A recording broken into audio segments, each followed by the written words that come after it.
Brad, you're on. Thank you. Hi, I'm Brad Waldron with Cali Protectives. We're here at PressCamp 2015. We're showing some new technologies that we're introducing. One thing about Cali helmets, we always talk about soft foam next to your head. Keep things soft. So a few years ago, we introduced something we called Bumper Fit.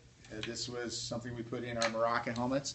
That is that yellow stuff. That's a vinyl nitrile material. The idea behind that is the way our helmets are built, they're built to take big impacts. But we end up having a lot of little impacts that actually can give us concussions.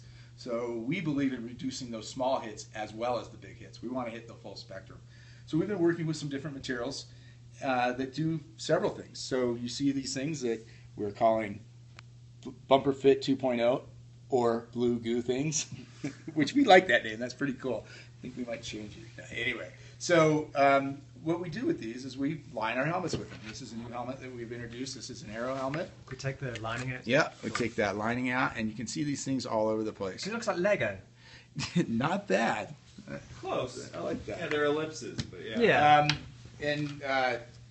So again, the idea is to skid off some of those low G impacts that will give you a concussion, but your hard EPS foam hasn't kicked in yet. So we have a chart up here that you can see, and essentially we took this helmet with nothing in it, and we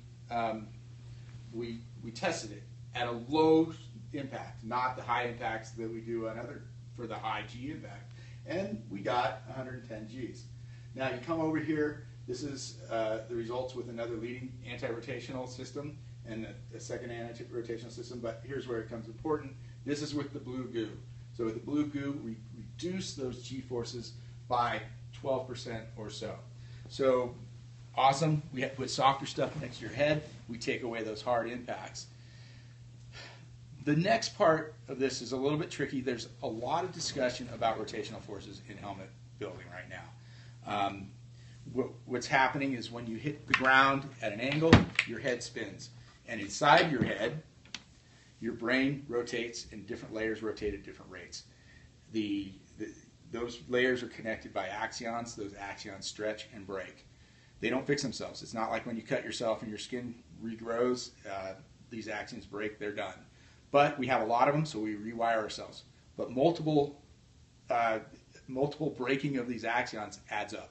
They just don't replenish themselves. You only have so many. So we want to look at how to reduce those rotational forces.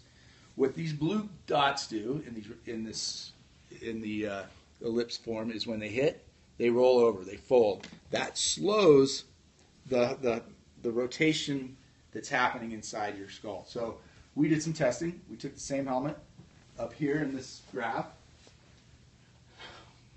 with nothing in it, and then we impacted the same helmet in the same location with the dots in it.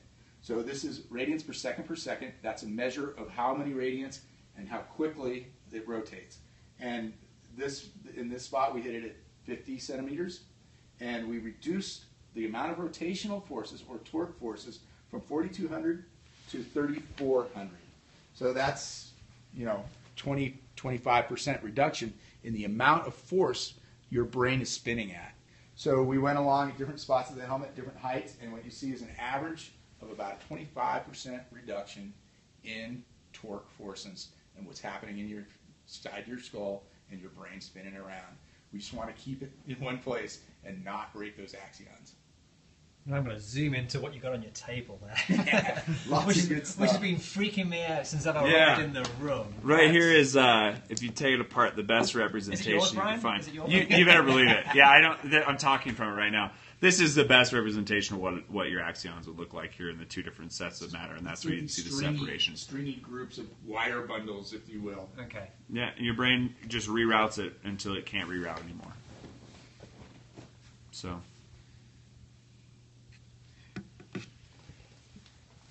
And then that's next. This is what's inside this helmet. So you can see this helmet is very Let me just slim. like that bit there. Yeah.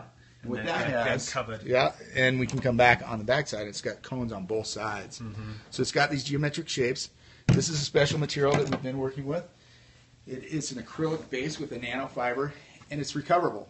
We do have helmets where we make 100% of the helmet out of this, and it's a multi-impact helmet. With this helmet, we actually having the cones on both sides allows us to reduce the size. Smaller, tighter, less mass further away from the center of gravity also reduces those rotational forces. So we're able to get a helmet that's slim, yet protective, and super lightweight. And aero. And aero. Wind tunnel results for this helmet. This is not traditional aero that you think of with a tail. We took those tails out because we wanted it to be good in this direction, this direction, this direction. We wanted that just because you turned your head to see where your buddy was or the next competitor, that you weren't going to get a penalty for turning your head. So right now, this thing does good in a range from 0 to 20, 30 degrees off center.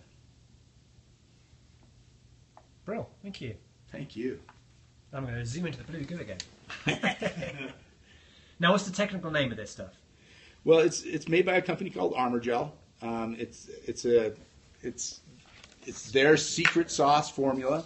This is a material that was done from studies out of the UK at the Imperial College of London, where they were doing blast research and how to reduce the effects on our soldiers when they run into an IED.